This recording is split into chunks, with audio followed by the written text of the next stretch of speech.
Hi friends, ఎలా ఉన్నారు? అందరు బాగున్నారా? ఇవాళ బ్రెడ్ హల్వా ఎలా చేయాలో చూద్దాం.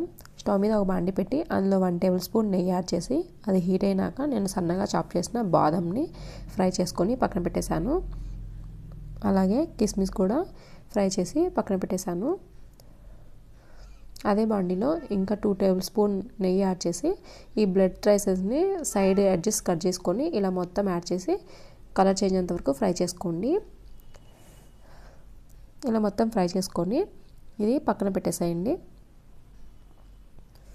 అదే బాండీలో 1 కప్ చక్కెర యాడ్ చేసి 2 కప్స్ వాటర్ యాడ్ చేసేసాను. యాడ్ చేసి చక్కెర కరిగేంత వరకు ఇలా మిక్స్ చేసుకోండి.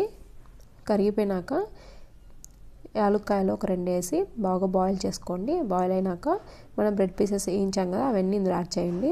యాడ్ చేసి ఒక 2 మినిట్స్ ఇలా వదిలేస్తే చూడండి ఇక్కడ ఉడికింది కదా. ఇప్పుడు టేస్ట్ ఇంకా బాగా కావాలనుకుంటే పాలు యాడ్ చేయండి. 1/2 కప్పు యాడ్ చేసి అంతా బాగా మిక్స్ చేసుకోండి. ఒక 2 మినిట్స్ ఇలా కుక్ చేసుకోండి. ఇక ఫైనల్గా కిస్మిస్ యాడ్ చేయండి. యాడ్ చేసి మిక్స్ చేసుకోండి. చూడండి ఇక్కడ బ్రెడ్ హల్వా సింపుల్గా రెడీ అయిపోయింది. మీరు కూడా ఇంట్లో ట్రై చేసి మీకు ఎలా వచ్చిందో కామెంట్లో చెప్పండి. అలాగే ఈ వీడియో మీకు నచ్చినట్లయితే లైక్, షేర్, సబ్స్క్రైబ్ చేసుకోండి. పక్కన బెల్ ఐకాన్ని ప్రెస్ చేయండి. Thank you for watching.